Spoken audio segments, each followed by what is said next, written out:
How to fix Roblox join error 279.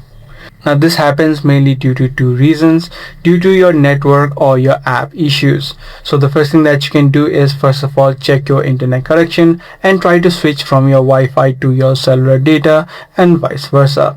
If this step is not working out for you, what you'll also need to ensure that you disable any sort of VPNs or ad blockers which may be causing this issue.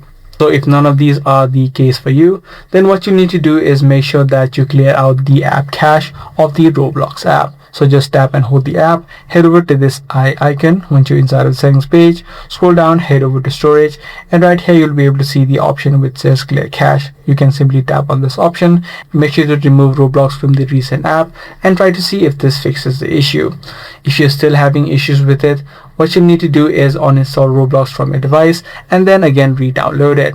This ensures that you have the latest version and any sort of bugs which may be causing this issue should be immediately fixed.